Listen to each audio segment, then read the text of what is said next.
മാസിഡോണിയയിലെ സ്കോപ്ജയിൽ ജനിച്ച ആഗ്നസ് കോൺഷോ എന്ന വിശുദ്ധ മദർ തെരേസ തൻ്റെ 18-ാം വയസ്സിൽ ഒരു കന്യാസ്ത്രീയാകാനുള്ള ആഗ്രഹത്താൽ വീട് വിട്ടിറങ്ങി. ആദ്യം അയർലൻഡിലും ശേഷം കൽക്കത്തയിലെ ലൊറേറ്റോ മഠത്തിലും സന്യാസ ജീവിതം തുടങ്ങി. കോൺവെന്റ് ജീവിതവും സ്കൂളിലെ അധ്യാപനവും തെരേസ നന്നായി ആസ്വദിച്ചെങ്കിലും ചുറ്റുപാടുമുള്ളവരുടെ ദാരിദ്ര്യാവസ്ഥ അവരെ വല്ലാതെ ഭാരപ്പെടുത്തി. അങ്ങനെയിരിക്കെ ഡാർഡില്ലിയിലേക്കുള്ള ഒരു ട്രെയിൻ യാത്രയ്ക്കിടെ ബൈബിൾ എടുത്ത് വായിക്കാൻ തുടങ്ങി. മത്തായി സുവിശേഷം 25:40 എൻ്റെ ഏറ്റവും എളിയ ഈ സഹോദരന്മാരിൽ ഒരുവന് നിങ്ങളിത് ചെയ്തു കൊടുത്തപ്പോൾ എനിക്ക് തന്നെയാണ് ചെയ്തത്. ഈ വചനം അവളുടെ ദൈവവിളിയിലെ ഉൾവിളി തിരിച്ചറിയാൻ സഹായിച്ചു. അങ്ങനെ കോൺവെന്റ് വിട്ട് തെരുവിലേക്കിറങ്ങി.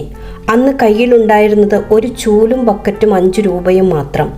ഇത് കണ്ട് വട്ടാണോ എന്ന് ചോദിച്ചവരോട് ഇത്തിരി വട്ടുണ്ടെങ്കിലേ ക്രിസ്തുവിനെ സ്നേഹിക്കാൻ പറ്റൂ എന്ന് മറുപടി നൽകി. കൽക്കട്ടയിലെ തെരുവുകളിൽ വിശന്നു മരിക്കുന്ന പുഴുവരിച്ച ശരീരവുമായി ഉരുകിത്തീരുന്ന അനേകായിരം മക്കളുടെ അവസ്ഥകളും അവരുടെ ആത്മാവ് നഷ്ടപ്പെടുന്നതിൻ്റെ ദുഃഖവും സിസ്റ്റർ തെരേസയെ മദർ തെരേസയാക്കി മാറ്റി. മിഷണറി ഓഫ് ചാരിറ്റി എന്ന സഭയും ചാരിറ്റി ഹോസ്പിറ്റലുകൾ, അനാഥാലയങ്ങൾ, സ്കൂളുകൾ, മൊബൈൽ ക്ലിനിക്കുകൾ എന്നിവ ആരംഭിച്ചു. ഓരോ വിശന്നവനിലും രോഗിയിലും മരണാസന്നനിലും മദർ ക്രിസ്തുവിനെ കണ്ടു.